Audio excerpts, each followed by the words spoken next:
Live from the ancestral plane. Religion and climate change. Rain rituals in Israel, China, and Haiti. Let's get to it, folks. Abstract.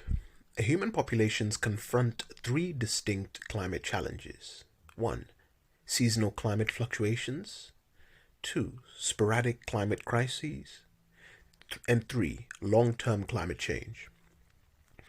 Religious systems often attribute climate crises to the behavior of individual spirits. They devise rituals to influence the spirits and do so under the guidance of religious specialists. They devise two types of problem-solving rituals: anticipatory climate maintenance rituals to request adequate rainfall in the forthcoming plantation season, and climate crisis rituals for drought or inundations.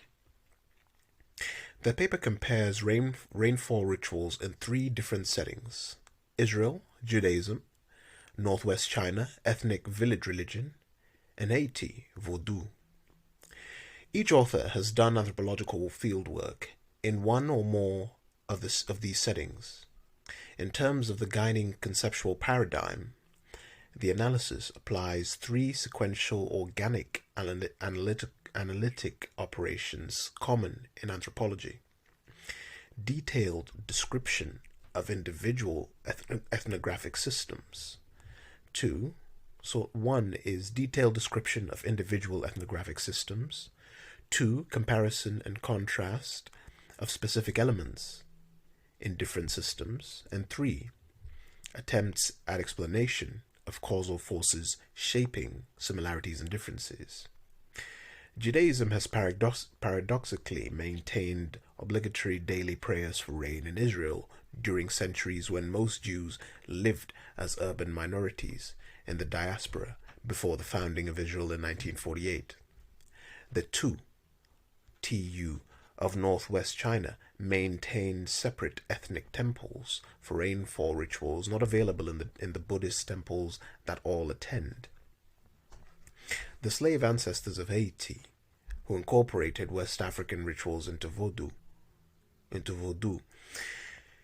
nonetheless excluded African rainfall rituals. We attribute this exclusion to slavery itself. Slaves have little interest in performing rituals for the fertility of the fields of their masters. At the end of the prayer, we identify the causal factors that propelled each system into a climate management trajectory different from that of the others. We conclude by identifying a common causal factor that exerts a power over religion in general, and that has specifically influenced the climate responses of all three religious systems. Introduction. Human populations through the ages have been confronted by three distinct meteorological challenges. A. Seasonal climate fluctuations. B. Sporadic climate crises such as droughts, inundations, hurricanes. And C. Long-term climate change. Challenges C and B, which are long-term climate change, and B, which is sporadic climate crisis, are interrelated. Climate change increases the frequency and severity of sporadic climate crises. Though the theme of climate change has surged in current international discourse, ethnographers have been recording statements from elders around the world, principally in agrarian villages, about the good old days when the skies behaved as they are supposed to. Some decades ago, one of the authors, more in 1968, while doing research in the Spanish Caribbean, recorded verbatim laments from farmers about how the rains had diminished over the years, sabotaging the viability of their livestock raising slash and burn agro-pastoral economy. When asked why the rains had stopped, an elderly Dominican farmer answered in the Spanish dialect spoken in the mountains of the Cordilleras Central, Well, some people say it's because the mountains have been stripped of trees, but that's not so. No, señor. Like the elders used to like the elders used to say, this is the fulfillment of a prophecy. It had to happen. The rains were going to become scarce. These hills were going to be covered with roads. We used to say, no, that can't be possible. That can't possibly happen. You have to be stupid to believe that. Is that so? Well, just look. The hills are crisscrossed by roads everywhere. Our animals are disappearing. They say that there will be a time when children will ask their fathers, Papa, what kind of a bone is that? And the father will answer, Mi hijo, that belonged to an animal that we used to call a cow. The farmers interviewed knew well the effects of diminished rains on their livelihoods. However, they had folk explanatory theories about the remote unseen causes of this process.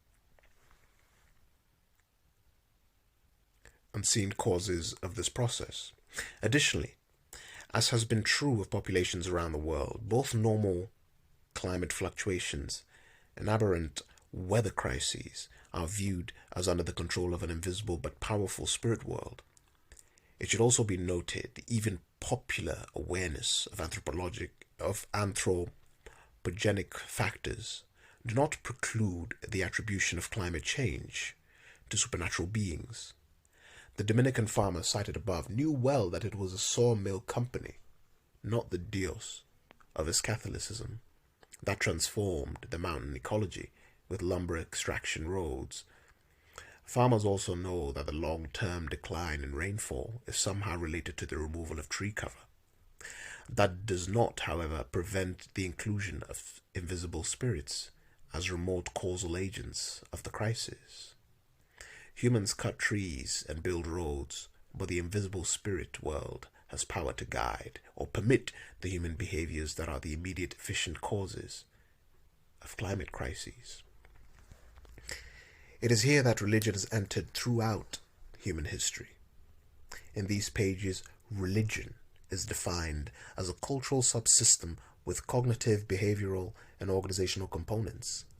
Belief in invisible spirits, rituals to interact with the spirits, and specialist leaders who guide others as to the nature of the spirits and the rituals needed to influence them. Across the globe and throughout history, climate fluctuations and crises have been attributed to the action of invisible spirit beings. However, religions go beyond folk theological speculation. Under the guidance of specialists or practitioners believed to have more knowledge of and or power over the spirits, ritual interventions are designed to manage the weather. There are two generic types of rituals. The most frequent are the climate maintenance rituals that occur before the expected rainy season to petition the invisible powers to send the right amount of rain at the right time. There are also climate crisis rituals that spring into action when the skies and or the spirits are misbehaving, either by withholding rain or by sending catastrophic deluges or hurricanes. In these pages, we will be exploring the involvement of three distinct religious systems in climate issues. Our approach will be ethnographic, focusing on systems in which each of the authors has carried out field research. We will compare three distinct unrelated religious systems in terms of their ritual involvement with rainfall issues. In our comparison, we have been surprised at some of the patterns that have emerged. It is not only the skies that behave in unpredictable fashion, so also do religious systems. All three of the systems to be studied here behave in counterintuitive ways with respect to weather. One of them has, for 2,000 years, maintained obligatory daily rain and crop-related rituals long after its practitioners ceased being farmers and had long ago left the only territory of relevance to the rituals. One would have predicted the disappearance of the rain rituals long ago. Another system places rainfall under the control of particular animal spirits that in the Western world are considered to be demon-driven enemies of the human species. Additionally, the third system, whose adherents desperately need increasingly scarce rain for their fields and crops, have a ritually rich folk religious system that nervously avoids rituals that would address climate issues. The first religious system to be dealt with is the majority religion in Israel, Rabbinic Judaism, quite different in many core details from its historical predecessors, Patriarchal Judaism and Temple Judaism. Murray spent several months on the Gaza Strip in a religious agrarian Israeli moshav, shortly before it was demolished by the Israeli government. He has also participated in hundreds of synagogue rituals in the US and other countries, and has taught courses in the anthropology of Judaism. Another is the religion of the two ethnic groups studied by Xing in northwest China. There are an agropastoral group that is heavily involved in the Tibetan Buddhism, that is the dominant religious tradition in the region of the Tibetan plateau in which they live. However, they have maintained as well their own separate ethnic temples. The major function of two-temple ritual at the moment is precisely that of managing critical but increasingly unpredictable rainfall, an option that is not available in the Buddhist rituals in which they also participate. The third is the religion that arose among African slaves in the French colony of Saint-Domingue, and that has persisted is Haitian Vodou. It is a theologically and ritually complex folk religion that emerged during slavery, and that survived after the slave revolt and national independence of 1804.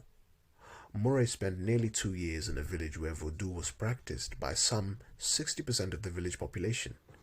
He has made multiple return visits to the village, the most recent one being in 2017.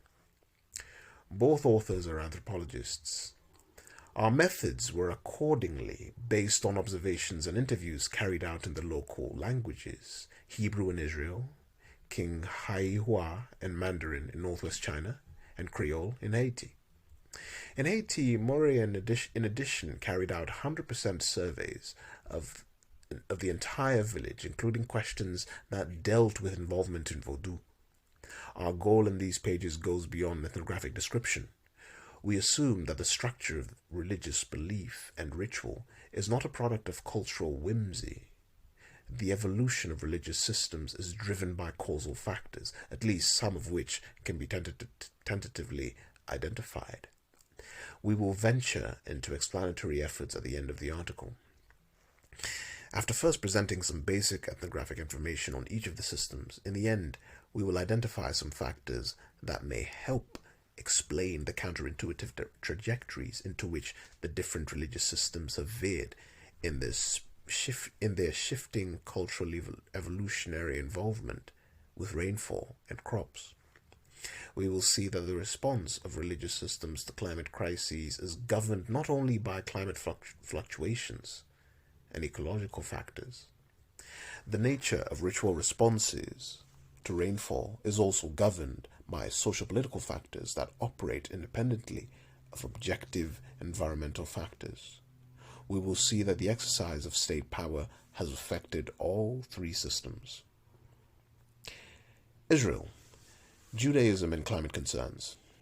Israel is located on the southeastern coastline of the Mediterranean Sea. Currently, it has an estimated 2020 population of 9.2 million, living on 21,000 square kilometers, yielding a per kilometer population density of 417 per square kilometer. The highest of the three countries considered here. It also has the highest annual per capita GDP of $40,000. In terms of religion, 74% of Israelis are Jews. They practice Judaism with varying levels of observance or non-observance. 18% of Israelis are Arab Muslims, and 2% are Christians, most of the latter being Arabs. We will examine here the surprisingly high level of explicit concern for climate and field crops in daily, weekly, and annual liturgy of Rabbinic Judaism, the religion of the Jewish majority in Israel. The word surprising is not an overdramatization. As we will see, the obligatory climate-related passages in the daily Jewish liturgy deal only with rainfall and crop fertility explicitly in Israel or Palestine. The Babylonian Talmud, which was compiled during centuries when Jews were still farmers, did modify the timing of the prayer for dew and rain to accommodate the timing of the rainy season in nearby Iraq. Jews around the world in subsequent ages adopted this modified timing but made no accommodations to the rainy season in their specific countries. The text of the prayers accommodate the rainy season only in Israel and Babylon.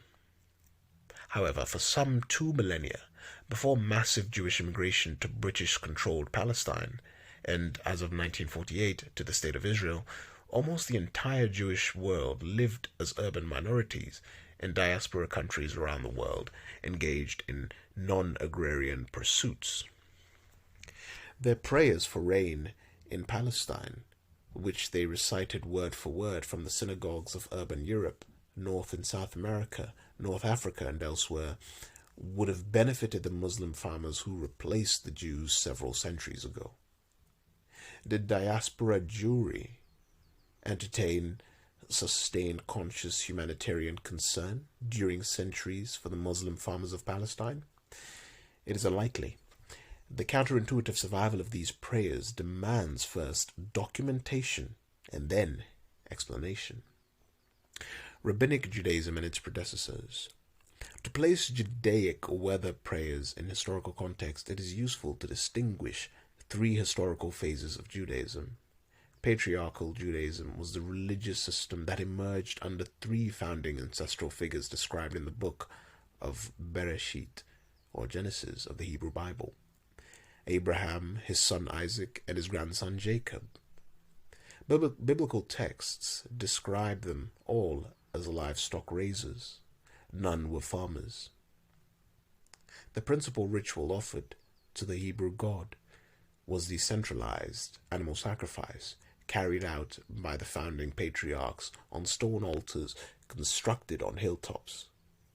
In this phase of Judaism, there is no textual evidence for ritual concern with the rains. The promised reward for fidelity to the covenant was not abundant rainfall and crops, but abundant offspring and a land of their own. The patriarchs experienced drought and famine. Their response to drought was emigration to irrigated Egypt, not rituals to bring the rains to Canaan or to the other territories where they lived. The next phase, Temple Judaism, arose after the establishment of an Israelite monarchy and the subsequent building of a temple in Jerusalem.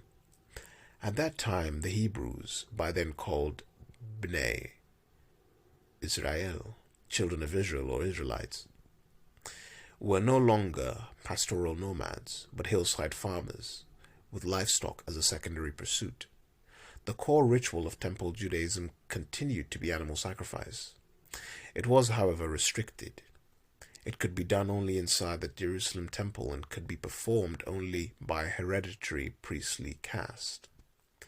Since the Israelites were by then hillside farmers practicing rainfall agriculture, concern with drought figured prominently in the scriptures dealing with this period. However, there is no evidence that rainfall-related texts were incorporated into daily and weekly liturgies.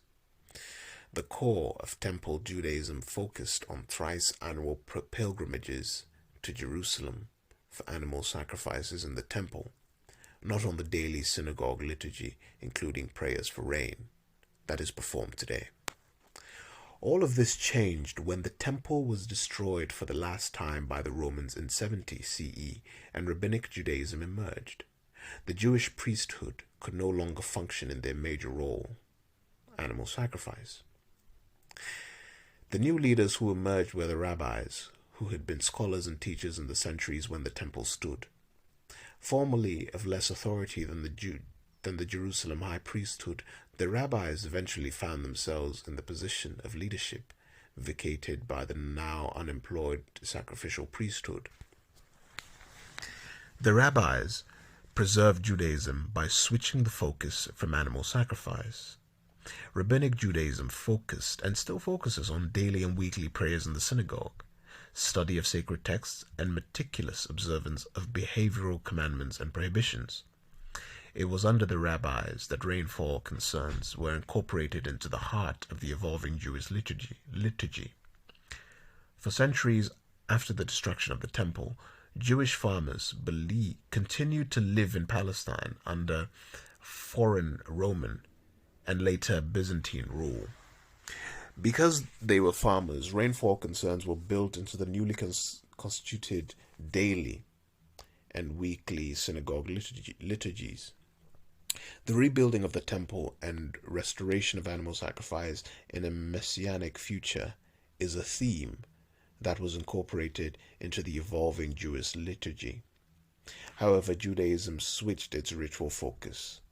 The focus now was on observance of detailed rules concerning daily prayer, strict Sabbath observance, food restrictions, menstrual laws, studious analysis and commentary on the scriptures, and the careful observation of hundreds of additional commandments. The rabbinic role and the meticulous observance of behavioral commandments had existed in embryonic form as local religious addenda to the core sacrificial rituals of the high priesthood. However, rabbinic authority went from the periphery to the core of evolving Judaism. After destruction of the Jerusalem temple, rabbinic leadership emerged when the majority of Jews in Israel were still farmers concerned with fickle weather. Rainfall-related texts had been drafted when the temple was still standing. It was under rabbinic leadership that they were incorporated into a newly created Jewish prayer book, Siddur, as one of the obligatory daily elements of the Jewish liturgy. One clarification deserves repetition. The texts regarding rain and crops apply only to the Holy Land, to the good land which the Lord is giving you. Rainfall ritual in Judaism. Let us now examine some of the rituals that to this very day religious Jews all over the world pray to ensure rains in Israel. Rabbinic Judaism mandates lengthy prayer 3 times a day, in the morning and afternoon, and in the evening after sunset. It emphasizes the obligatory nature of the daily prayer, including those that allude to divine intervention in the rain and crops of Israel.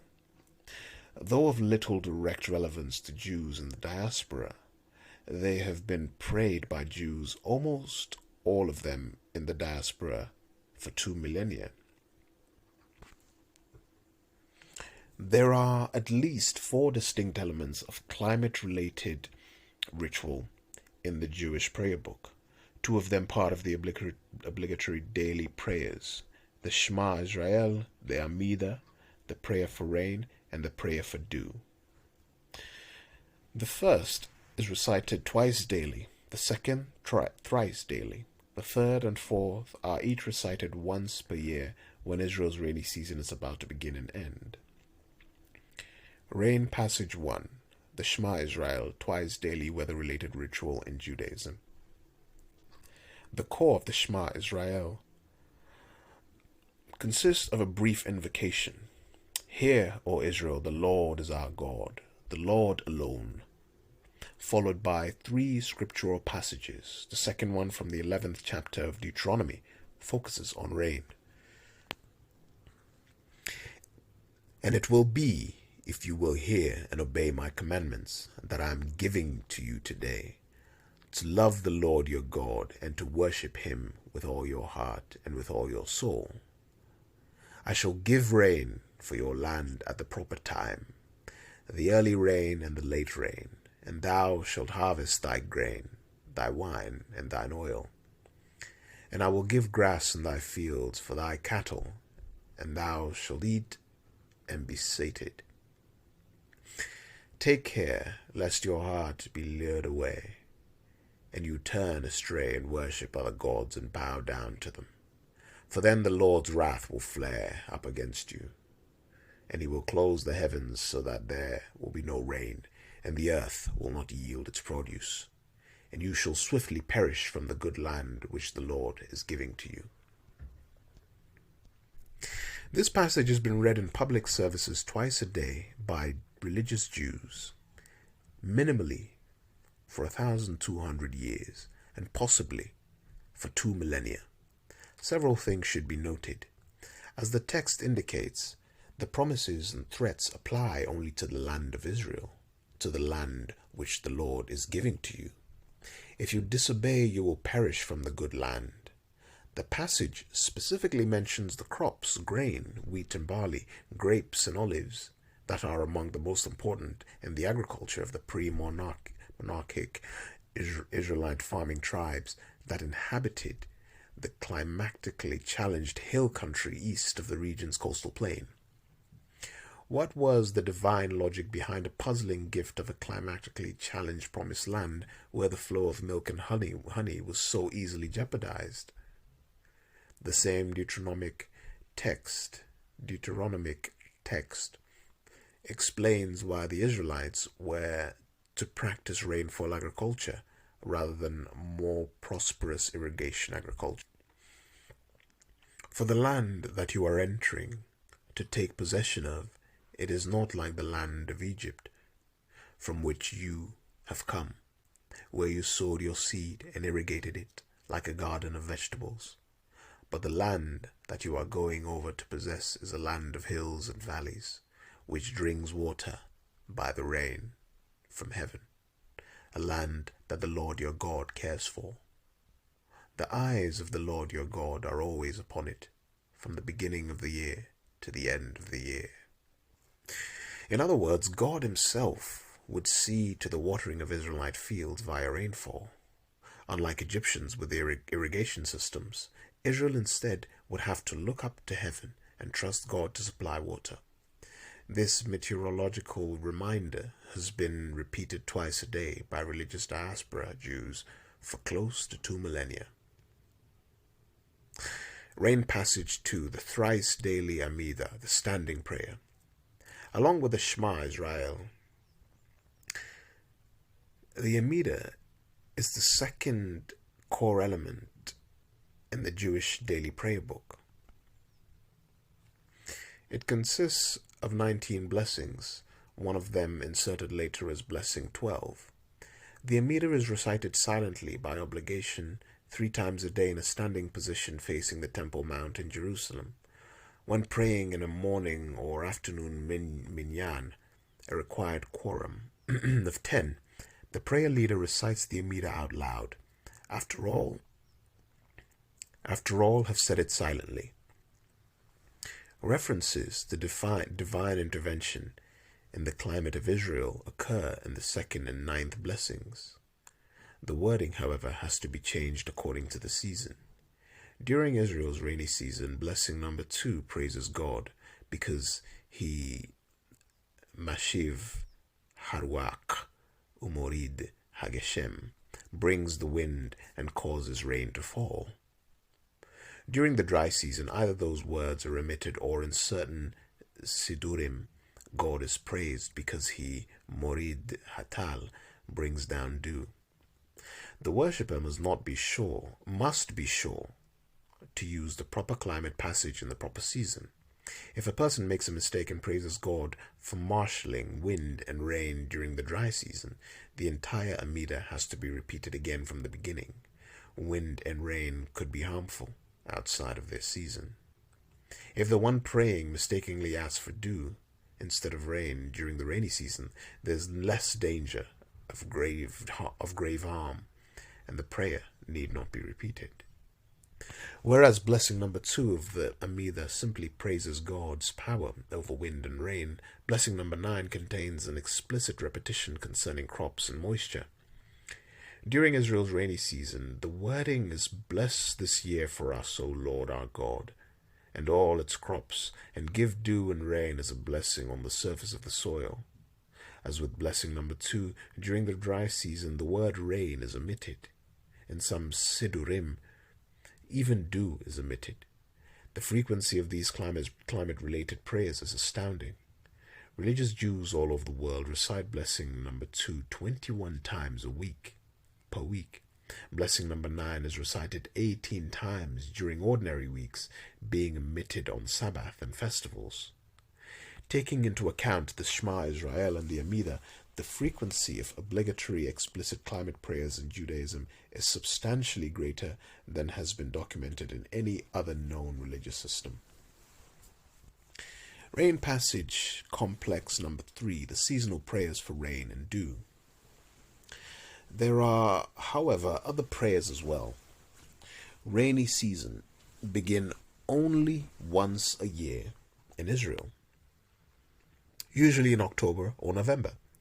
Shortly before the winter rainy season hopefully begins, a special additional prayer for rain is inserted during a joyful late autumn festival called Shemini Atzeret.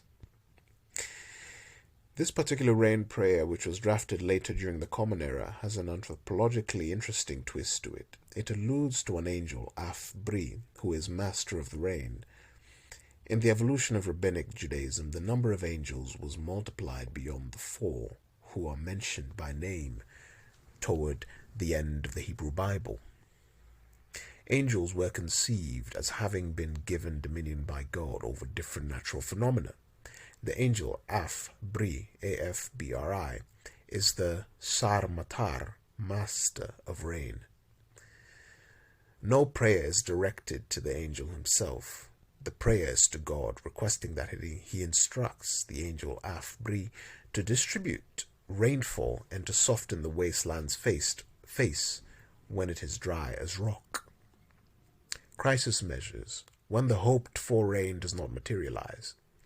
The major biblical recorded climatological crises affecting Jews are almost all associated with drought, not with flooding. With one possible exception, there are no formulaic prayers in the Jewish prayer book specifically drafted to counteract an ongoing drought, which has been a major problem both in ancient and contemporary Israel. In Rabbinic Judaism, the ordinary daily prayers for rain continue to be prayed during times of drought.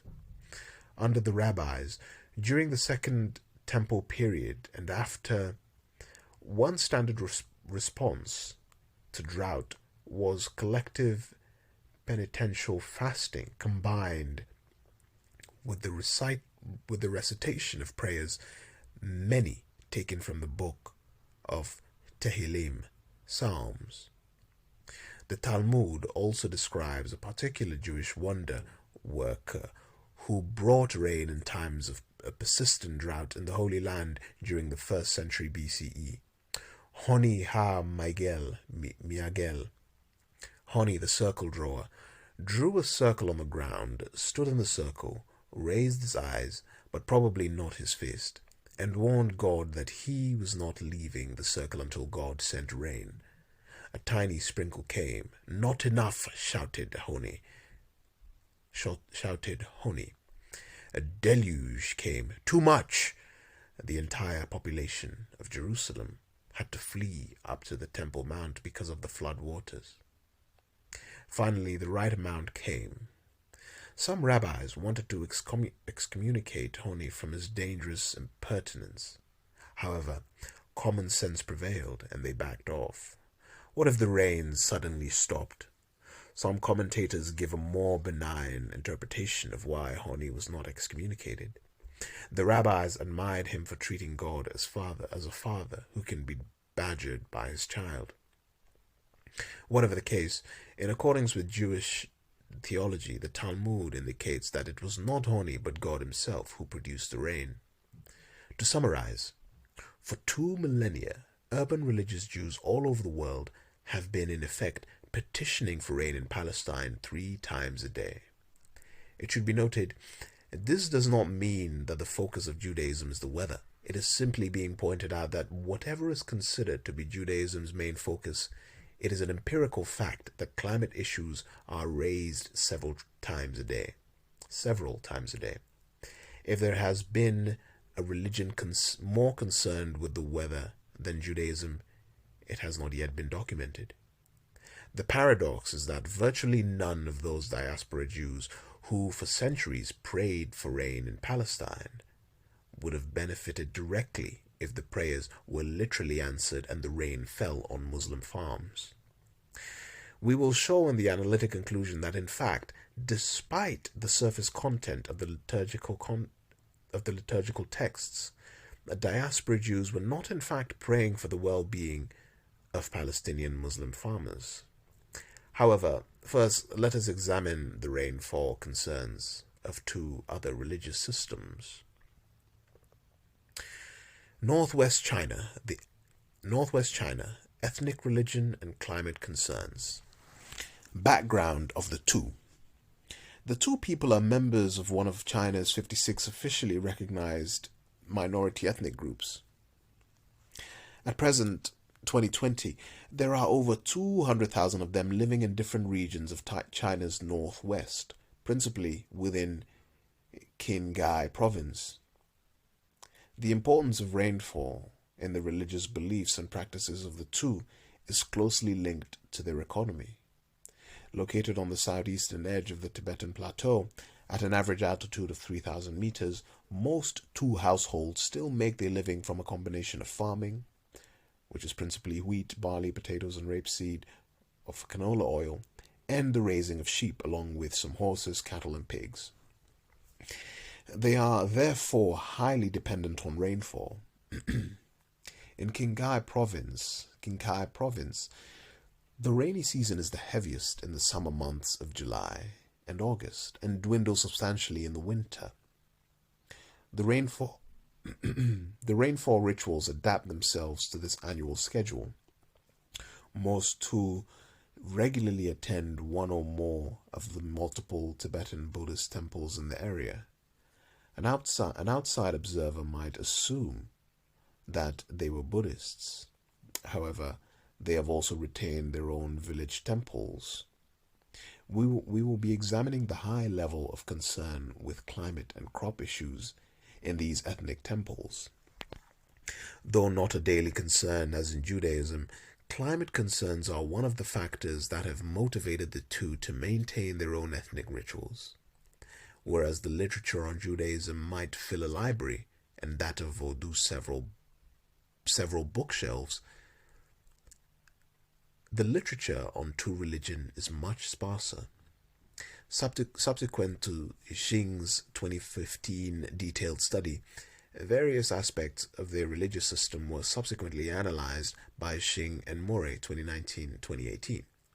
Here we will focus on their beliefs and rituals insofar as they relate to climate and rainfall. Rainfall and religion in China. Historical overview. Unlike the Abrahamic monotheistic traditions in the West, the religious systems of ancient China have never posited the existence of a personalized supreme being who created the world and its multiple life forms, who demands daily attention from worshippers, and who uses rainfall as a vehicle of reward or punishment for human behavior. In ancient China, rainfall was generally viewed as under the control of a theriomorphic spirit known as the Dragon King, Long Wang. Theriomorphic here means having the likeness of an animal. The term zoomorphic spirit, having a life-like form, is also used, which could include both non-human animal spirits and plant-like spirits. So again, theriomorphic here refers to having the likeness of an animal. Right. This spirit eventually became pluralized as the Dragon Kings, less through draconian reproduction than through regional theogony. The major Chinese bodies of water in each of the 4 points of the compass were viewed as having their own Dragon Kings. Dragons in Western mythology have a bad name. They are viewed as fire-bearing winged destroyers. The Dragon King in Chinese tradition is the source of life-giving annual rains. He is 4 feet, but no wings, though he can float in the air as well as in water. Unlike his Western cousin, however, he never breathes destructive fire, never kidnaps helpless maidens, or is never killed by heroic warrior rescuers. Instead, he provides life-giving rain for the crops.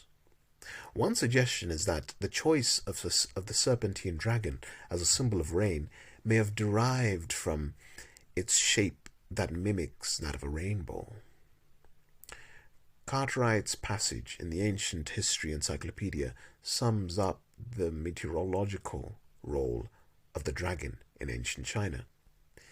In rural communities, there was a dragon dance to induce the creature's generosity in dispensing rain, and a procession where a large figure of a dragon made from paper or cloth spread over a wooden frame was carried. Alternatively, small dragons made of pottery or banners were carried with a depiction of a dragon and written prayers asking for rain. Attendants would follow the procession carrying buckets of water using willow branches. And using willow branches, they would splash onlookers and cry, "Here comes the rain!" When it seemed that a drought was imminent, another appeal for rain was to draw pictures of dragons, which were hung outside the home.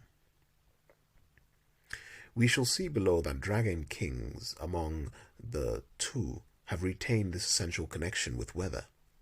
Another major spirit is the Taoist pantheon. However, that also made her way into the Tu pantheon in Nyang. Her name is perhaps best translated as Queen Mother in view of the regal stature and nurturing role attributed to her. Her traditional role, still found among China's Han majority, is associated with fertility and childbearing. She has maintained that among the two. However, the Queen Mother has also been reconceptualized among the two as having the same power over the weather as the Dragon King. Rain rituals among the two. We can now briefly discuss the climate-related rituals discussed in greater detail in Xing 2015. There are standard seasonal weather maintenance rituals near the onset of the rainy season. The purpose of these is to petition for normal rainfall and fertile crops. There are also, however, weather crises rituals enacted when the spirits show themselves to be negligent or even worse, simply unable to keep their side of the ritual bargain. The anticipatory climate maintenance rituals take place at the onset of the spring planting season in the month of March. They take the form of an annual 3-day festival known as the Biang Biang Gui, enacted outside of the village temple that lodges the local king dragon, or the local dragon king, or the local queen mother. The goodwill of the spirits is recruited via gifts that villagers give either willingly or with some gentle arm twisting by the elected ritual committee. Entertainment with light-hearted music and ritual dancing is also a vehicle for pleasing the spirits. The major officiant at these two festivals is the male Bo, the major Tu shaman. The spirits do not remain invisible during this event. They become physically present by possessing the Bo as he engages in a skilled dancing ritual. The overriding function of this colorful spring ritual, of this colorful spring festival, with its singing, dancing, possession events, and general recreational ambience, is to comply with the duty of entertaining the dragon kings and queen mothers in hopes that they will fulfill their part of the meteorological bargain for the crops about to be planted. There are other rainfall rituals as well later in the agricultural cycle. The Xuan Shangjing procession ritual is held in the 5th and 6th months of the lunar calendar, months that are crucial for the growing wheat crops. To ward off the dangers of sudden drought or destructive torrents or hailstorms, processions are made into distant mountain areas, usually by energetic youth, along the entire perimeter of the territory served by a village and its tutelary spirits. It may take 5 or 6 hours to make the entire round. During the procession, gongs and drums are beaten, and Buddhist scriptures are carried aloft and chanted, not by the shaman, but by a Tu who is fluent in these texts. Tu religion is based on oral tradition, not written text. However, the occasional presence of Buddhist texts adds social prestige to village rituals. The spirits whose attention is being sought in this rainfall ritual include not only the dragon kings and queen mothers, whose litters are at the front of the procession, but also other mountain deities not necessarily lodged in village temples. The intended function of these processions is to fend off wind, hail, and frost that could harm the growing crops and to secure the continuation of favorable weather during the current growing season. However, the maintenance of favorable weather is dependent not only on ritual behavior but also on human social behavior during the growing season. Conflicts within the village and within households are forbidden when the crops are growing. Husband or wife spats are seen as particularly dangerous during the growing season. Spirits offended by domestic conflicts could retaliate with destructive hail. Harmony between spouses is thus converted into a vehicle for community benefits. The skies, however, do not always behave as they are supposed to. The rains may not come, or the rains may turn into harmful heavy downpours or take the form of destructive hail. There are separate crisis rituals to deal with such problematic climate events. The two have followed ancient Chinese traditions of punishing negligent spirits for inadequate or excessive rainfall, a response that would be unthinkable in Judaism or Christianity or Islam. Among the two, however, there are procedures for coercing and punishing local dragon kings and queen mothers who are not fulfilling their climate-related obligations. One measure is to physically remove them from their place in the main hall of the temple. They may then be demoted and sent to a secondary side hall where Buddhist statues are housed. It is hoped that the Buddhist spirits may reprimand the negligent local dragon king or queen mother and spur the recalcitrant spirits into action. The person responsible for administering this punishment is not the Bo shaman, but the head of the village ritual committee. In short, much of the ritual life of the two centers on rainfall-related beliefs and rituals. Most of the two also attend Buddhist temples in the area. Why then do they have their own separate temples? On the one hand, these temples maintain a sense of ethnic identity. However, they may also be compensating for a functional gap in Buddhist rituals. Unlike many local Buddhists, virtually all two are farmers and livestock raisers, heavily dependent on the rains. The annual cycle of Buddhist rituals, however, does not focus on agriculture, climate maintenance, or climate crises. In that light, the maintenance of local two temples for their dragon kings and queen mothers affords them a level of ritual control over the weather that is not available to them in the rituals of local Buddhism. The frequency of two rainfall rituals is much less than the obligatory daily rituals that we have seen in Judaism. However, it is substantially greater than what is found in the third religious system that we will now examine, that of Haitian Vodou. Haitian Vodou, Haiti's climate dilemma. Haiti's Creole-speaking population shares the Caribbean island of Hispaniola with the Spanish-speaking Dominican Republic to the east. The population of Haiti has been heavily involved with farming. not only as slaves in the French colony of Saint-Domingue, but also as free smallholders after Haiti's successful expulsion of the French and its independence in 1804. Virtually the entire ex-slave population turned to farming their own small plots of land. Even by the 1970s, when one of the author's studies into the village of Kinanbois first began, some 85% of Haitians were still living by farming, almost all of it dependent on rainfall rather than irrigation. Current demographic statistics, which document a massive rural exodus, indicate that the Haitian farming system has been devastated by numerous factors, not the least of which is a drastic increase in chronic drought conditions since the mid-20th century.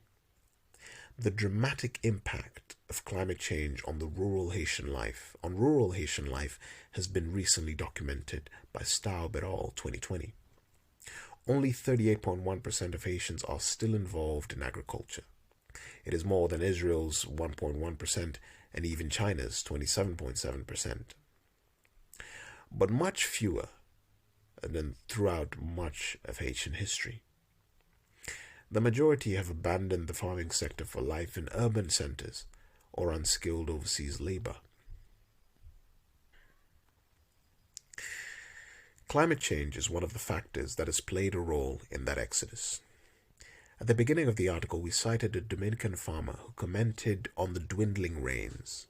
A Haitian farmer across the border also explained to Murray in succinct Creole why so many people were leaving farming. Parce que la pluie era pour tomber. Léo mettait espoir sous la pluie, pas tomber. Because the rain now hardly ever falls. When you're counting on the rain, it doesn't fall. He also said, the reason we leave the land is because the rainfall is scarce. There's no rain, so we have to leave the land. At that time, in the 1970s, he meant we leave the land unplanted. In recent decades, his children and grandchildren have been literally leaving the land to go elsewhere. His exact Creole words were, the season is rare, referring to the unreliable raining season.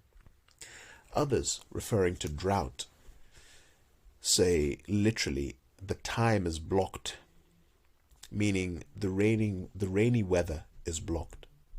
The generic chronological terms, season and time, in village speech often allude to rainfall, a linguistic indicator of the importance of rain in rural Haitian discourse.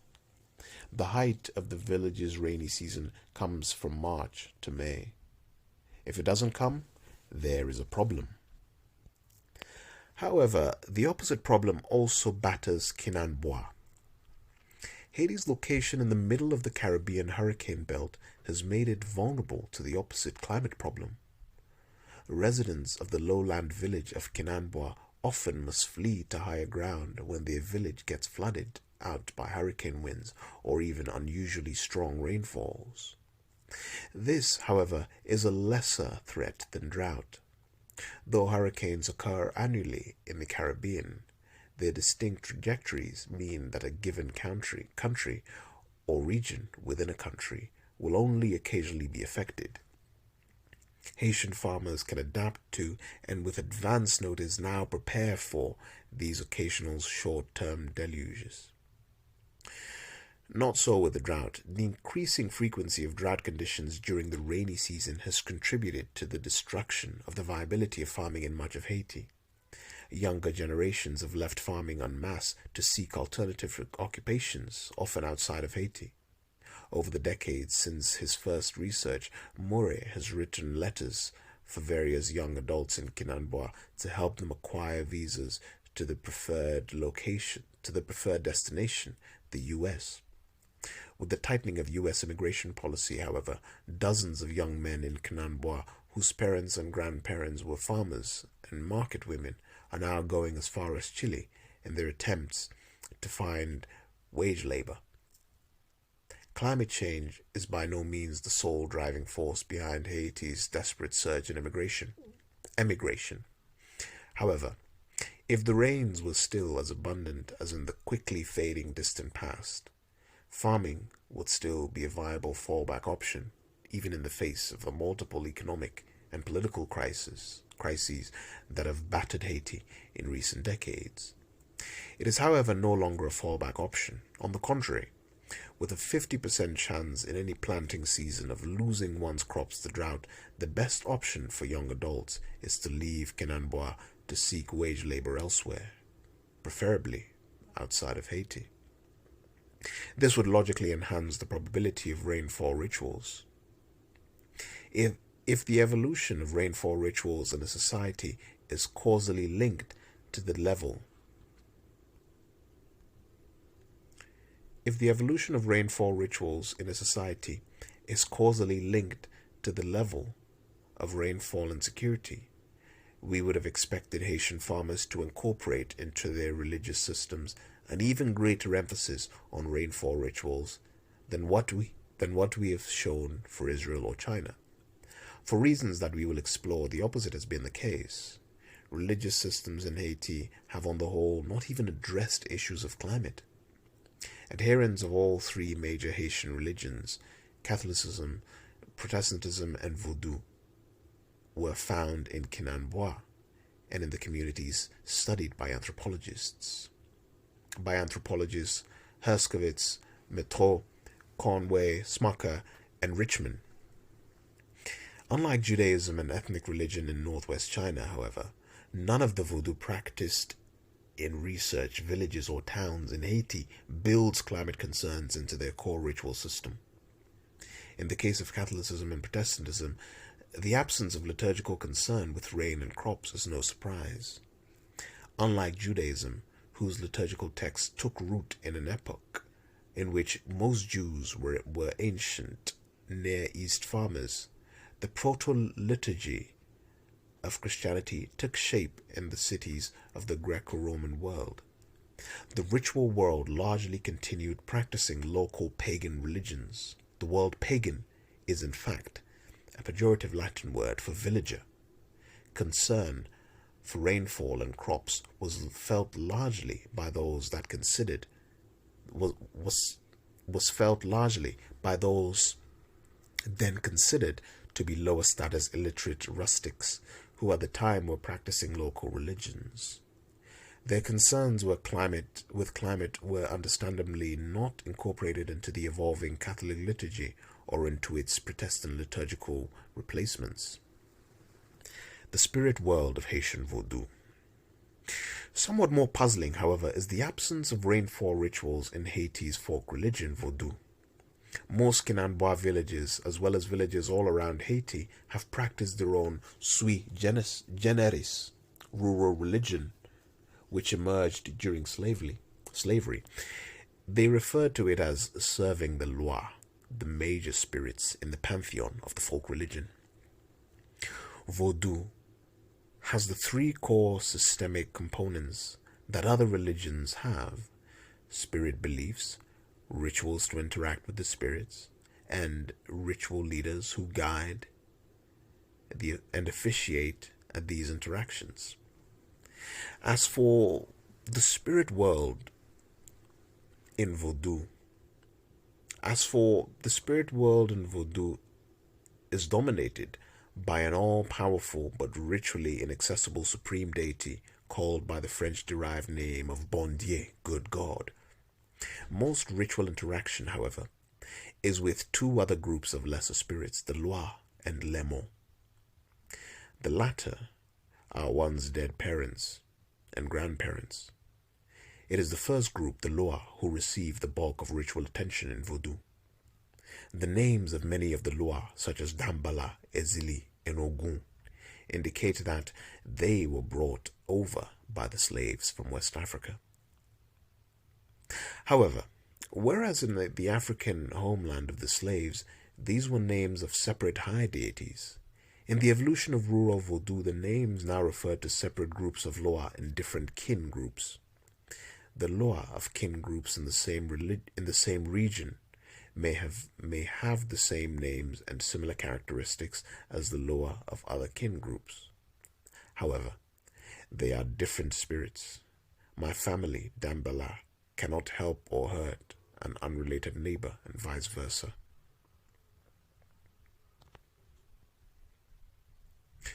Conway, 1978, Smucker, 1984, Richmond, 2005, in chapters 5 and 6, provides what is arguably the most detailed first-hand ethnographic description of the linkage between family and the Vodou spirit world. As familial spirits, the Loa help only their own human family members. They do not and cannot, however, help communities or regions with rainfall. The Loa, particularly the gentle, inherited African Loa, Guinean, can help their individual children if they receive proper ritual attention, food, drink, music, dance, and other ritual courtesies. Among these courtesies, a ritual dance is called Danse Vodou, in which these family Loa are encouraged via drumming, dancing, and singing of brief songs to the Loa to momentarily take over the land, take over the head, mind, and voice of a participating family member, and engage in invoking conversation with other participants.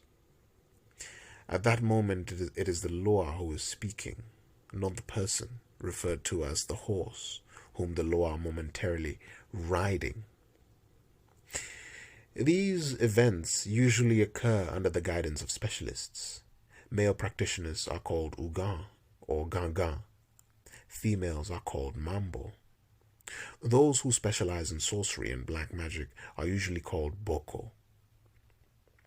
Evangelical Protestants may dismiss all Ugan as evil Boko and label all Loa, both sweet and bitter, as Jab or Satan, Creole for devil. In terms of climate issues, none of the central rituals of Vodou focus on rainfall. Some of the songs occasionally mention the rain. One song concerning Dambala stone, recorded by Murray, says, Ju lapli a tombe, ma leve, ma we yo. On the day when the rain falls, I'll rise and see them. Reference is to Neolithic axes called thunderstones that were made by now vanished pre-colonial indigenous communities. These stone axe heads are believed to fall from the skies and be buried before rising to the surface when the rain falls. There is no petitionary element in this mention of rain. Dambala can't bring rain. In short, an important ethnographic fact about the theological premises of Vodou is that the major sphere of activity of the Loa is in the area of health and illness. The most important role of rural Ugan and Mambo, the major service for which they are called, is in the diagnosis and healing of illness. It is not only the major criterion by which their skills as practitioners are judged by ordinary village adherents, but also their major source of income. They cannot, however, prevent hurricanes, earthquakes, droughts, and other natural phenomena which are under the control of another spirit being. The god of Haitian Vodou. There is another figure in the Vodou pantheon that figures prominently in the minds and daily conversations of villagers, but provokes much less interest among anthropologists. This figure is Bon Dieu, the supreme deity, whose exclusive power it is in local folk theology to create life in the womb, fertility in the crops, and rainfall in the skies. The power of the Loa and Ugan are largely restricted to human minds and bodies. Neither the Ugans nor the Loa that they serve can bring rain or cause the crops to grow.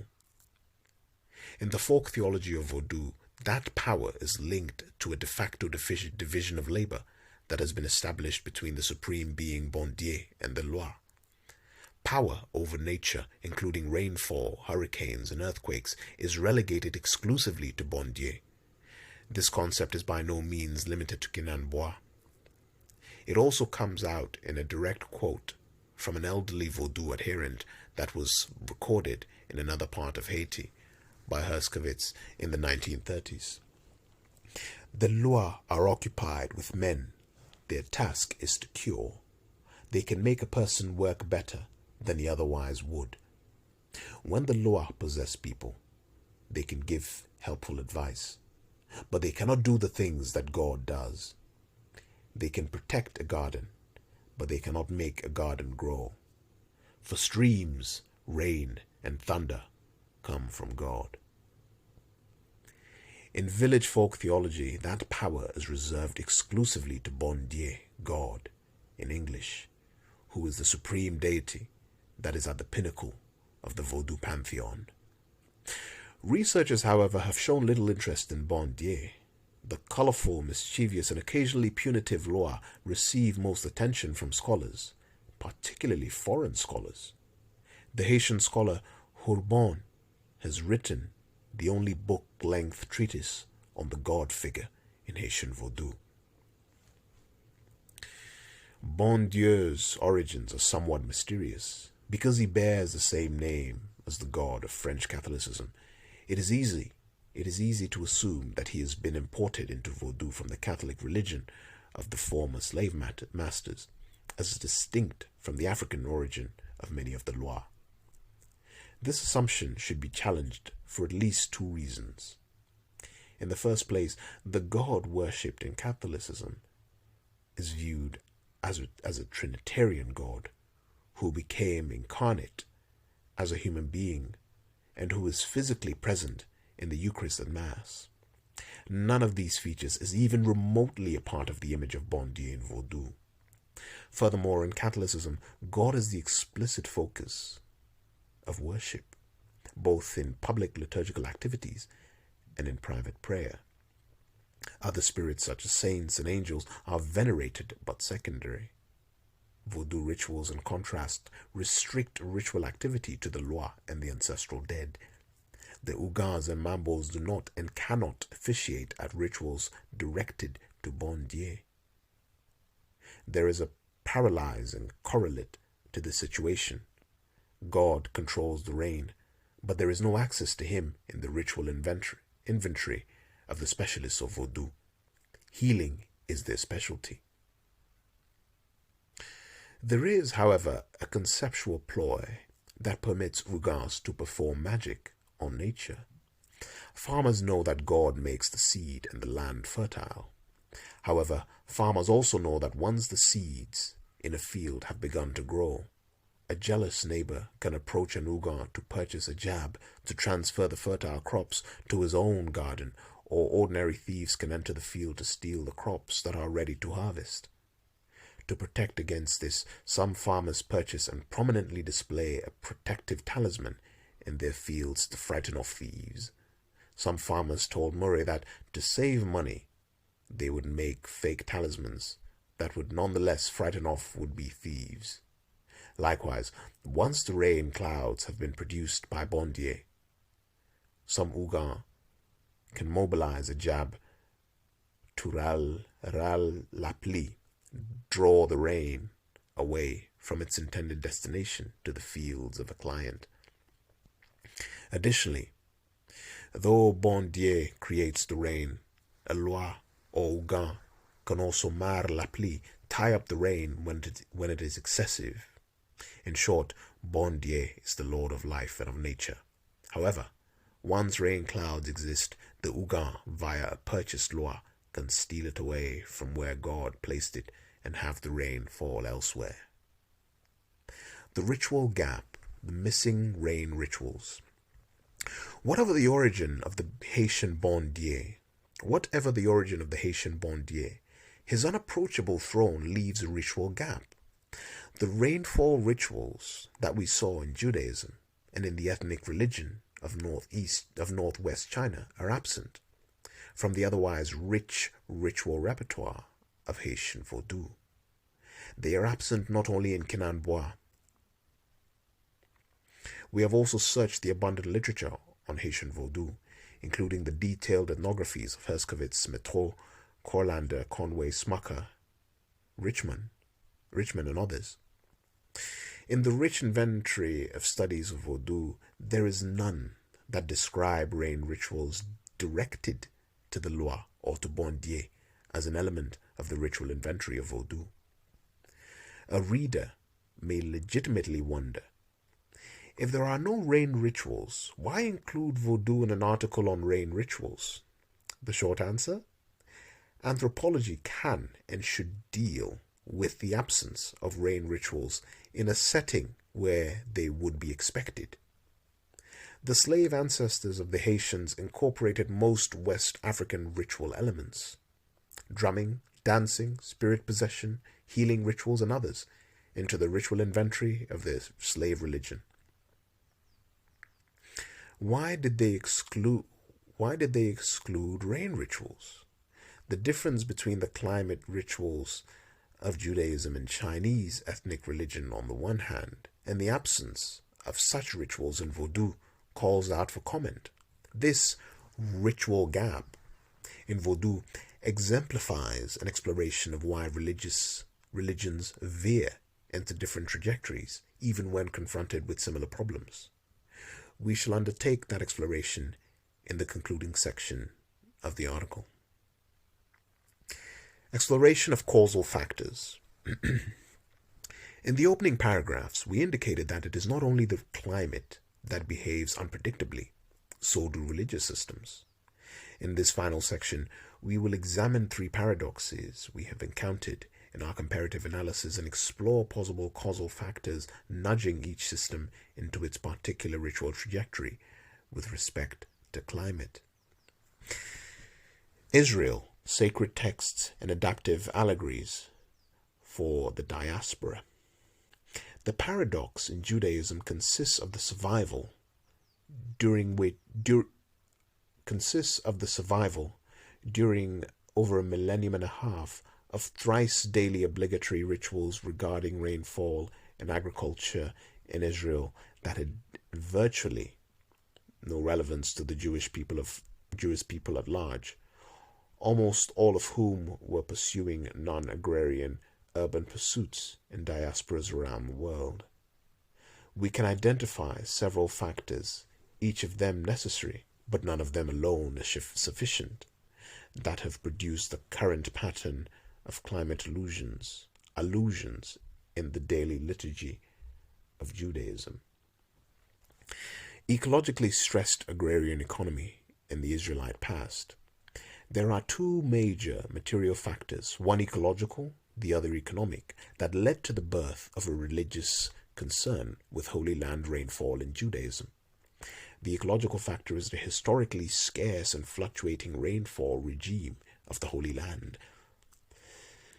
The economic factor is the agro-pastoral status of the majority of the Jewish population at the time the two major liturgical texts, the Shema and the Amida, were composed. There was a Jewish farming population in Israel, and despite urbanization and occupational diversification, most Jews in Israel were still farming the land and raising livestock. It is no surprise that the religious leaders of an ecologically stressed agro-pastoral economy included climate issues in their public liturgies. The reliance on sacred written texts. That, however, explains the origin, but not the survival, of rainfall rituals after they became irrelevant to the population reciting the prayers. A relatively brief period in the distant past of Jewish involvement in ecologically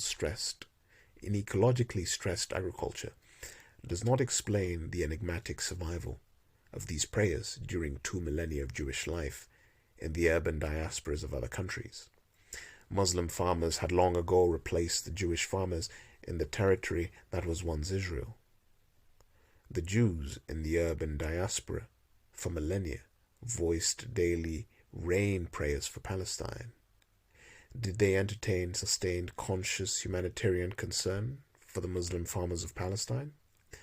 It is unlikely. Nor were the Jews primarily concerned with the land and crops of their diaspora settings. Nor were the Jews primarily concerned with the land and crops of the diaspora settings. In the first place, diaspora Jews were not and are not farmers. Furthermore, the rainfall texts in the Jewish liturgy apply only to the climate and soil of the Holy Land and immediate surroundings. So the question persists, why have centuries of Jewish worshippers in the urban diasporas of Europe, North America, and South America continued expressing prayerful concern for rainfall that would benefit the harvests of Arab-speaking Muslim farmers in Palestine? The answer is to be found in the coalescing of three conceptually independent historical processes that did not co-occur in Chinese shamanism or in Haitian Vodou. 1. Reliance on written religious texts. 2. A belief in word-for-word divine revelation behind those texts. And 3. The eventual incorporation by the rabbis of some of these texts as obligatory daily prayers that have to be recited word by word several times a day. We recall that the synagogue rabbis had replaced the temple priests as the main religious authorities after the Roman destruction of the Jerusalem temple. They are the ones who later designed the prayer books with substitute rituals. They are the ones who, out of respect for tradition, mandated diaspora Jewry, Jewry, to continue the daily climate prayers for the Holy Land, from which most Jews had long ago emigrated. Unlike the Chinese Tu and Haitian Vodou, Rabbinic Judaism is based on sacred texts. In Judaism, the most sacred text is the handwritten Torah scroll containing the 5 books of Moses. Every synagogue has one or more of these voluminous Torah scrolls. They must be handwritten by soferim, scribes. Much as traditional accounts depict Moses writing down the first 12 Torah scrolls in the Sinai desert, one for each tribe. However, sacred texts are not enough. The fact that a passage is in the Torah does not mean it will become a dynamic part of Jewish liturgical life. To attain its full power, a passage has to be selected and built into the official daily or weekly liturgy of the religious system. Whereas Judaism encourages spontaneous prayer from the heart, it differs from most other religious systems in its imposition by the rabbis of a daily obligation to recite lengthy formulaic prayers, i.e., pre-written texts that must be prayed word for word every day by religious Jews. The written instrument for this is the Siddur, the Jewish prayer book that places in order the multiple parts of the Jewish daily and weekly liturgy.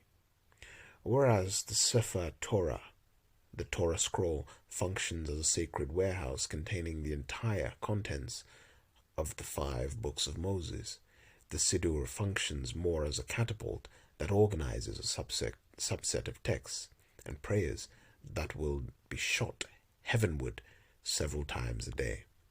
The Siddur contains selections from the Torah and other parts of the Hebrew Scriptures, as well as passages from later Jewish writings. The rainfall prayers were included in the 2 central elements of the Siddur, the Shema and the Amidah. These 2 documents, the Sefer Torah and the Siddur, have been the core documents around which Jewish synagogue ritual has centered in the centuries following the destruction of the Jewish temple in 70 AD. In short, it is the rabbis who have preserved earlier traditional prayer text. It is the rabbis who have required recitation of these prayers word for word several times a day from the Siddur.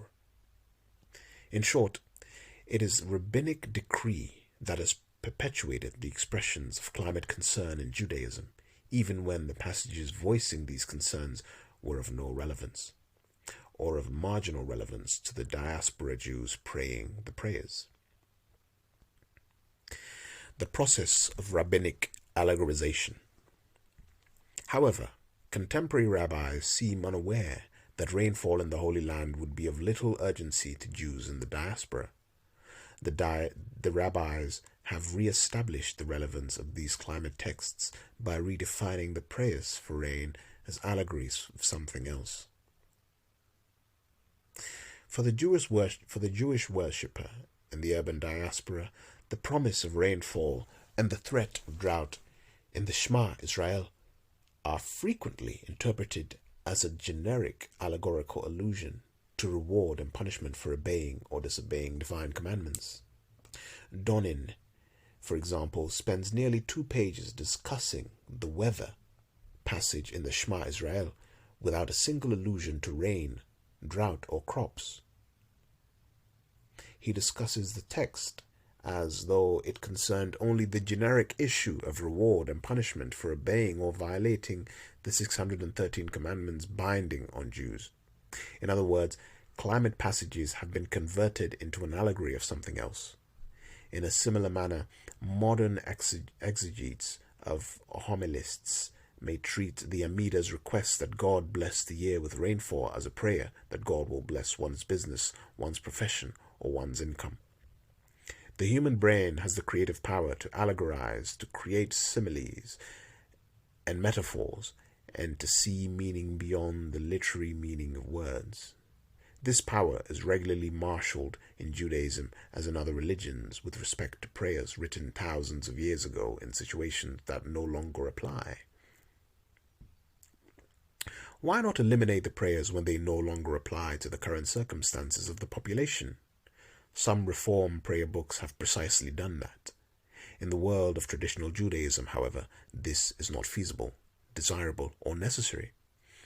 In view of the conservative power of the written word, especially the words of sacred texts, it is difficult to eliminate or even change the texts. One does not eliminate the texts whose literal meaning has become irrelevant. One simply allegorizes them into some other meaning. This maintains the relevance of the weather allusions to the Shema and the Amidah through modern Jewish populations, where the literal meaning of the text has lost its urgency.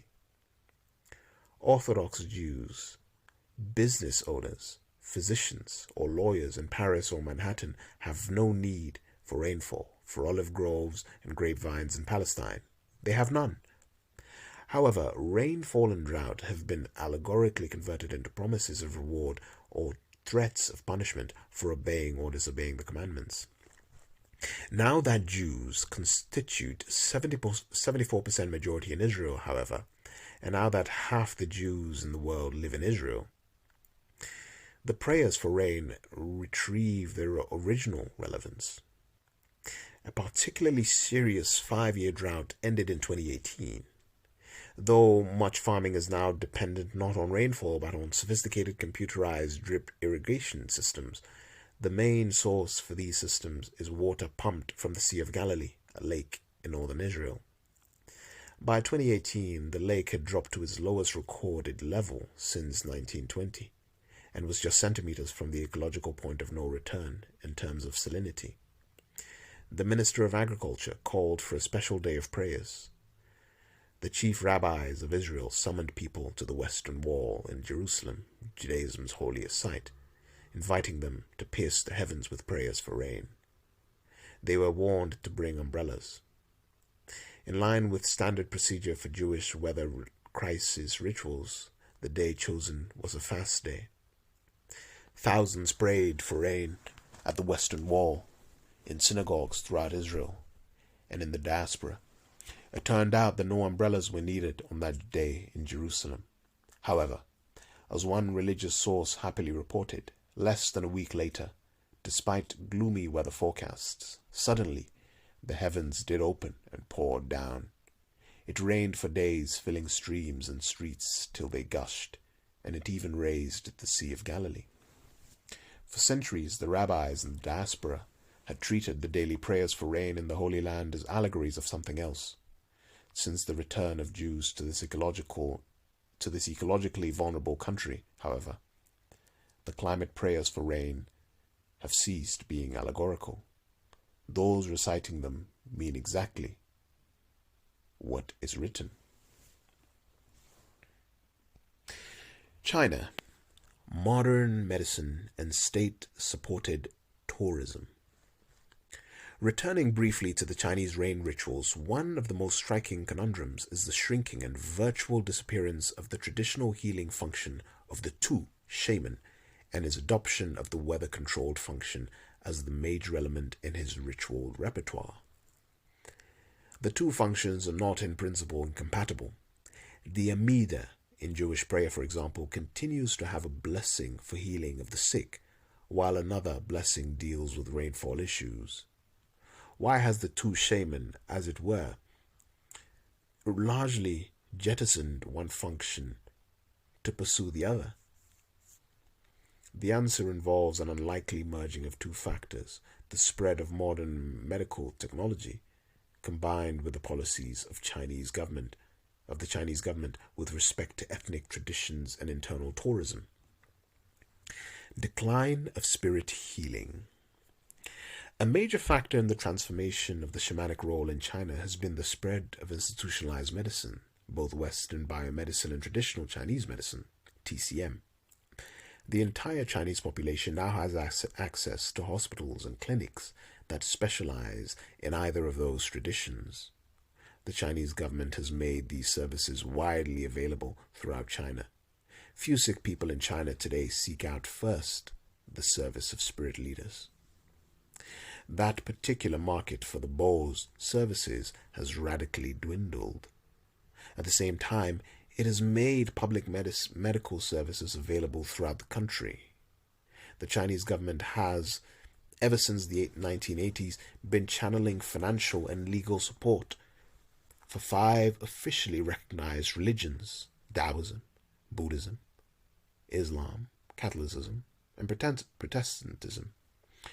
Religion has been rescued from the category of opiate of the masses to that of a mechanism for much desired social harmony. The government also supports unofficial village temples such as those of the Tu, with financial support under the rubric of support for intangible cultural heritage. It explicitly defines this support to ethnic minorities as a measure for promoting local income generation. It pursues income generation among ethnic minorities by supporting displays of traditional culture to the growing tourist market, well over 90% of which is internal tourism from other parts of China. The northwest region of the Tu is located at 3,000 meters altitude on the Tibetan plateau and remains cool during the hot summer months, when residents of Beijing, Nanjing, Shanghai, and other densely populated regions in the east of China increasingly seek summer respite from the heat and the air pollution of eastern China. This northern Tu region of Qinghai province is becoming a favored destination. The Chinese government provides financial support and encouragement to ethnic minority groups all over China to plug into its internal Chinese tourist market by making displays of their traditional ethnic culture. Some groups produce material handicrafts such as the batik of the Miao and the embroidery of the Tu. In addition to the ethnic handicrafts, the Tu and many other groups are also encouraged to organize and stage for the visitors' performances of their ethnic culture using local clothing, songs, dances, and other performative elements. In dealing with these religious performances for tourists, the Tu engage in no pretense. They make a distinction between the real rituals which are held in Tu villages in March at the beginning of the rainy season, and the tourist rituals which come in later months when tourists escape the summer heat and air pollution of the cities of eastern China. For the latter, young people among the Tu are trained and paid to reenact the rainfall rituals for tourists in the special traditional compound which the government has financed for such income-generating events. The Tu recognize these events as make-believe performances that are staged only for the tourists, not bona fide religious rituals. There is, however, one major exception to the government's willingness to support ethnic traditions. There is one element of the traditional culture that the Chinese government most emphatically does not support: spirit healing.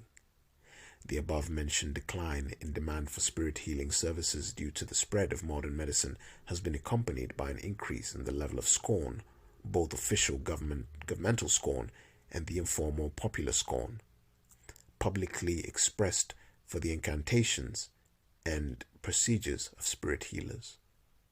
The healers' ritual chants are mocked by many of the mumbo-jumbo hocus-pocus of income-seeking charlatans who prey on the ignorance of the poorly educated and the gullible. Shamanic spirit healing is not part of the intangible cultural heritage that is publicly encouraged and financially supported by the government of China. This places the two shaman, the Bo, at an economic and social crossroads. His income from spirit healing had already begun to decline with the spread of institutional medicine.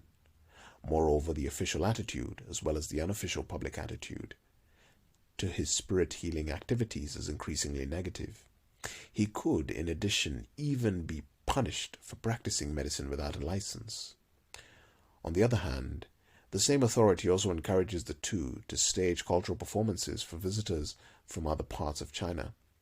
Among the two, most cultural performances are religious in character, and the most important public rituals are related to rainfall.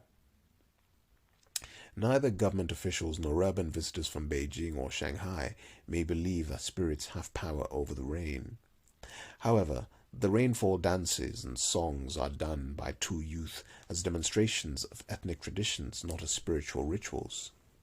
Even though the elderly Bo does not participate in these tourist shows, he now receives a salary from the government as a certified expert in Tu culture and participates in the training of young actors who will perform for tourists. He does not, however, train them to perform shamanistic healing rituals. Healing rituals are inherently private and involve individuals who are suffering or dying. Such healing scenes are hardly matter for a public performance in front of tourists.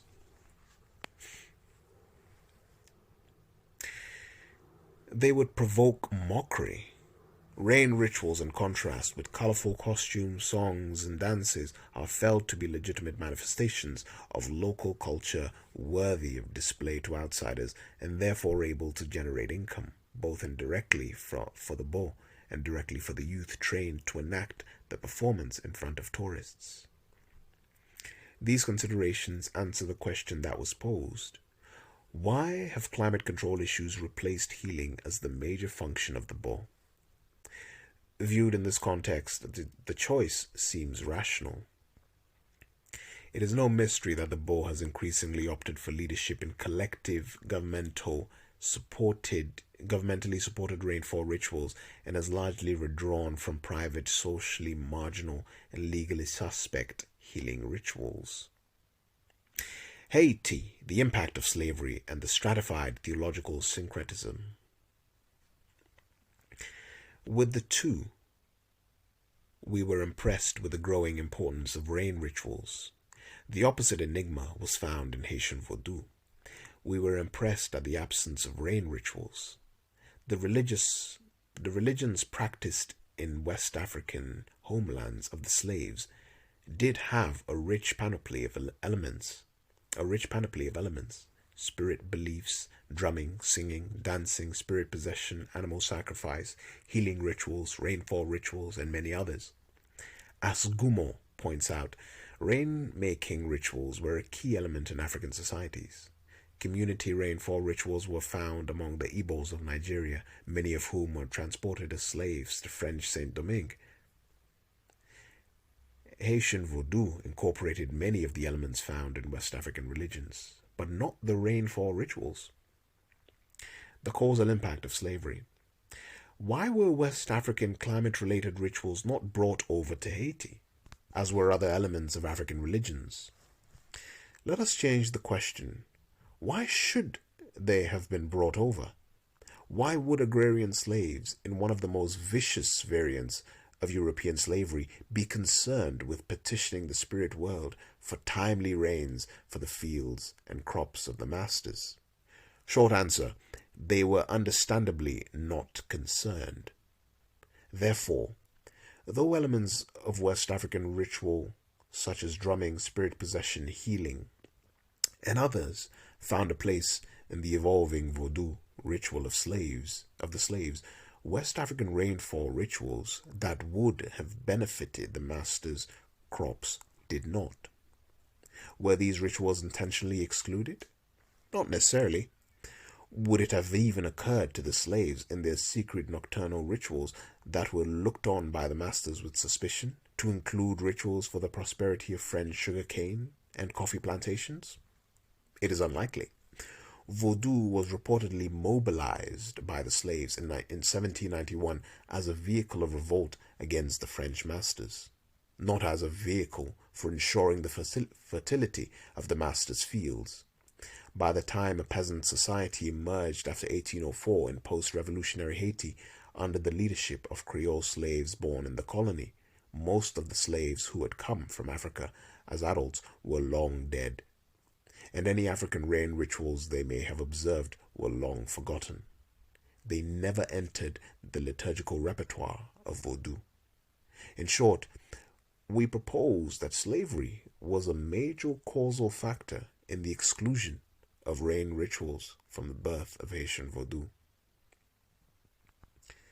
The causal impact of a theological premise. However, there was a second powerful factor beyond slavery, something we mentioned above. There arose in Haitian Vodou a theological premise. Haitian Vodou, a folk theological premise that militated against the later emergence of climate rituals.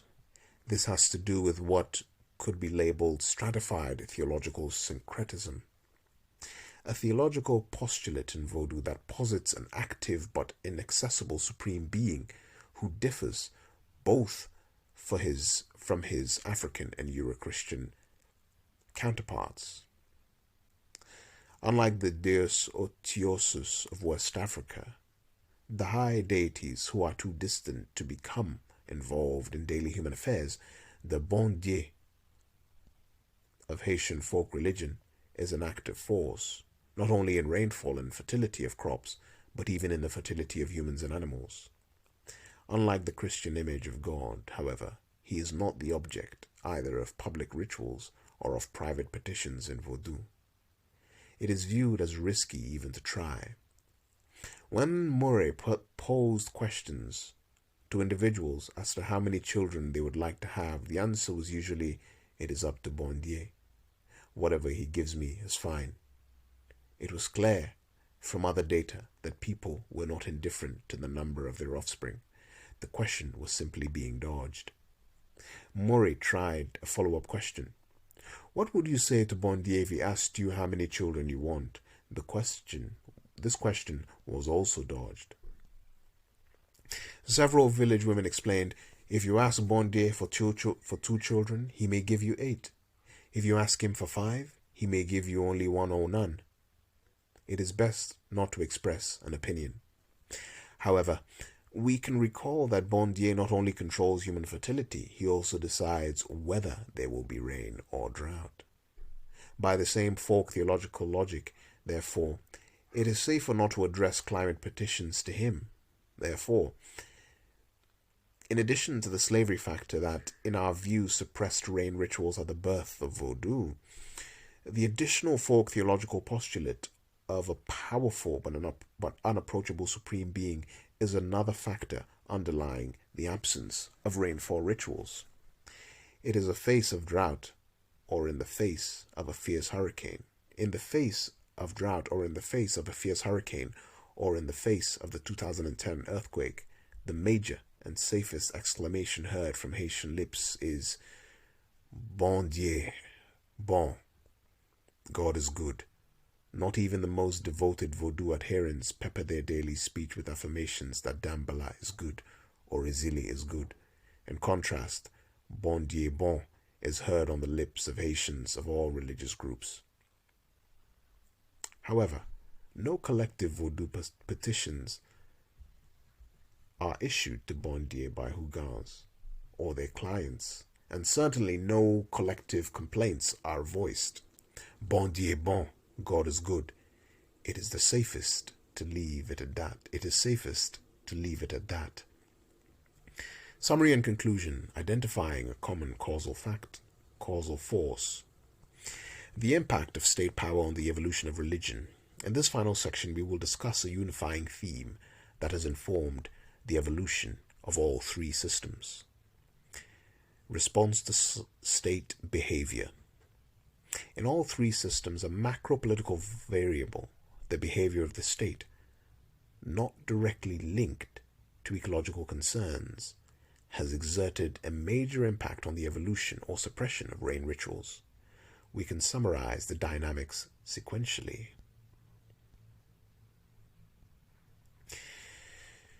It was the power of the Roman state in 70 CE that destroyed the sacrificial rituals of Temple Judaism and led to the emergence of contemporary Rabbinic Judaism. The Jewish farming population survived in Palestine under later Roman and early Byzantine states. Daily synagogue prayer and textual exegesis replaced animal sacrifice as the major ritual focus.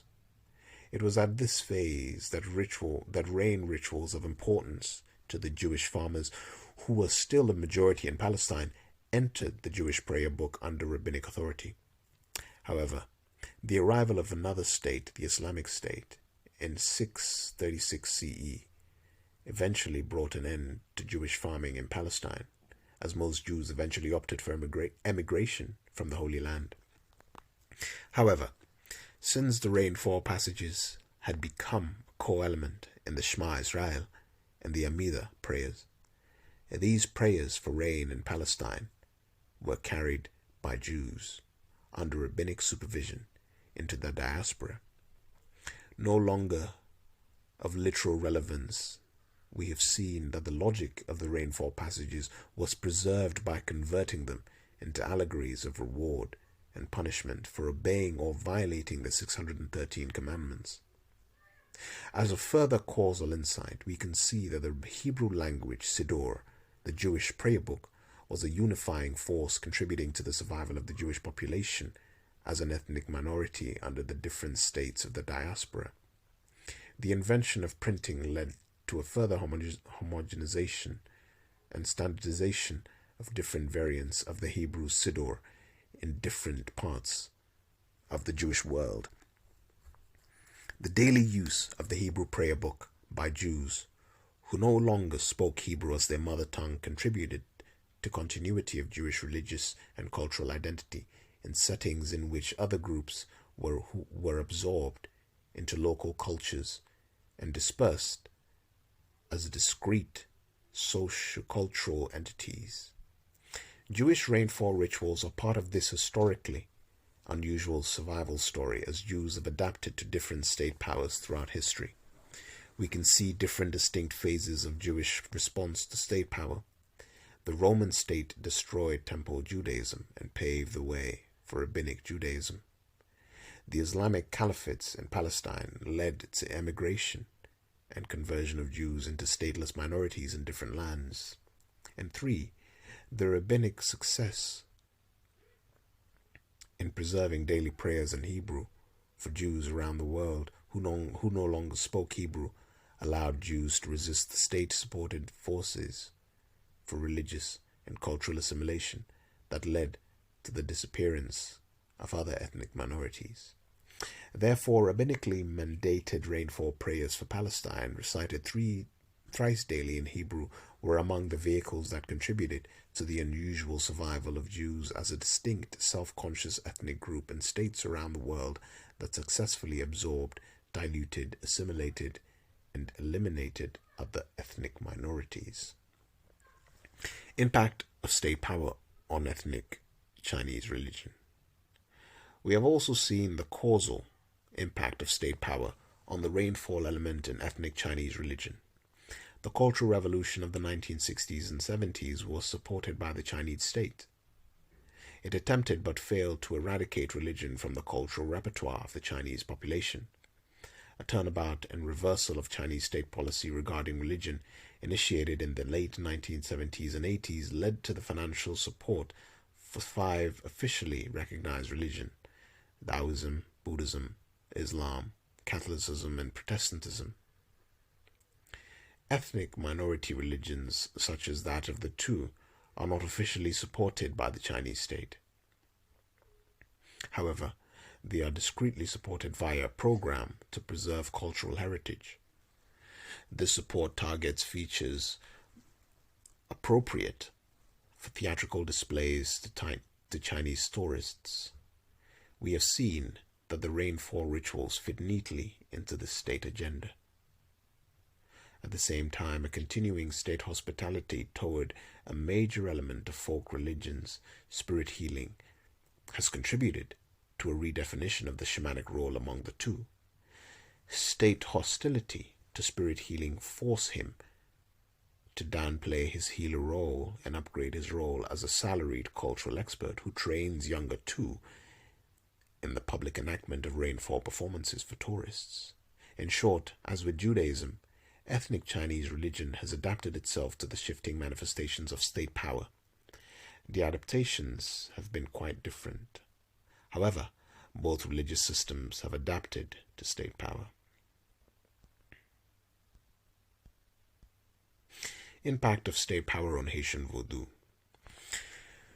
The rainfall issue in Vodou differs radically from that of Judaism and Chinese ethnic religion. However, the exercise of state power, the creation and enforcement of a slave system, can also be invoked here as a major causal force. The paradox in Vodou is the absence of rain rituals in the religion of an agrarian population suffering the ravages of climate change and drought. Their African ancestors had rain rituals that could have been incorporated into the slave religion, just as the possession, drumming, dancing, and healing rituals were brought from Africa.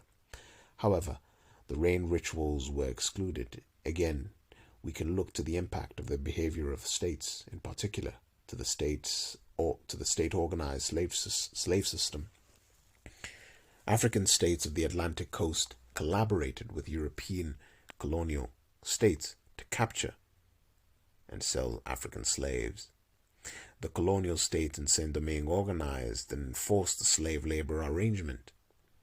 We have argued that it is no surprise that the slaves did not include in their evolving religious repertoire any rituals guaranteeing the fertility of the master's land. In short, the climate elements in all three religious systems, each in its own way, has had to adapt to the impact of this behavior of the state. Cautions about causality. Our cases show clearly that the presence or absence of rainfall rituals cannot be simplistically attributed to climate stress or ecological variables. In favor of ecology as cause, it is probably the case that rain rituals are more likely to appear among agrarian groups dependent on rain for their very livelihood. This was true of Palestinian Jewish farmers in the centuries following the destruction of the temple before the arrival of the Islamic State. It has been true of the Tu of northwestern China, who are still farmers and who maintain their own temples to practice rain rituals that are not part of the Tibetan Buddhism that dominates the region. That is, there is probably an ecological component related to farming that feeds into the genesis of rain rituals. However, we have seen in both Judaism and Haitian Vodou that rain rituals can survive even when the ecological setting of those practicing the rituals would no longer warrant them, or that rain rituals can be excluded, as in the French slave colony of Saint-Domingue, even when local agrarian economy would seem to call for them. Our findings show clearly that simplistic models of ecological causality should be treated with skepticism. On the other hand, we reject with equal firmness any proposition that would exempt or exclude religious systems from any attempt at causal analysis. A certain type of earlier anthropological analysis would classify religion, particularly an unofficial folk religion, as a cultural inscrutable that should be ethnographically described but not explained. The search for causes was in effect verboten. We have argued, in contrast, that for each religious system there are identifiable causal factors that have contributed to the inclusion or exclusion of rain rituals. As a common unifying theme, the policies and behavior of states are among the factors that have triggered changes in 3 religious systems that we have examined. It is important, however, to avoid caricatures about how states influence religion. A simplistic conspiracy model would depict manipulative state bureaucrats rubbing their hands behind the scenes as they consciously design self-serving theologies that will be peddled to the masses. This cartoon scenario is not how state power has operated in the 3 cases that we have studied. What has happened instead is that the behavior of the state through military conquest, slavery, and other processes creates conditions that, often unbeknownst to the rulers themselves, forces local religious systems into adaptive maneuvers. One need not concoct conscious Machiavellian planning on the part of the state authorities to posit an impact of state power on the evolution of a religious system. Furthermore, just as we have avoided simplistic ecological causality, so also we should avoid elevating state power as the only or even major causal determinant of religious belief and practice. We have seen the operation of other causal factors not directly attributable to state power. The impact of writing, for example, in particular the tenacity of sacred texts used in formulaic prayer, has exercised a heavy causal impact on the counterintuitive maintenance of climate concerns in the liturgy of diaspora Judaism. A theological variable has intervened in Haiti, the yet unexplained belief in Haitian village Vodou of an active but unapproachable supreme deity, Bon Dieu, different from both the Christian Trinity and the distant, uninvolved supreme Deus or Theosus of West African traditions. Whatever his origin, the unapproachable character of the Vodou Bon Dieu, who is in charge of rainfall and fertility issues, has contributed to the absence of rainfall rituals independently of the state-mandated slave status of Haiti's ancestral population. In short, neither the ecological factors nor the behavior of the state are the only causal factors that affect the evolutionary trajectory of a religious system. We have seen the operations of a variety of other causal factors. Whatever the analytic complexities, we view as one of anthropology's major strengths, its ability to perform 3 sequentially organized intellectual operations on cultural subsystems such as religion. 1. Detailed ethnographic description of individual systems. 2. Ethnological comparison and contrast of specific elements in different systems. And 3.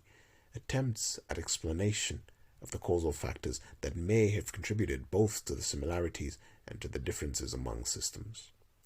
We have attempted to apply this conceptual paradigm to the differing responses of religious systems in Israel, China, and Haiti to issues of climate stress and climate change.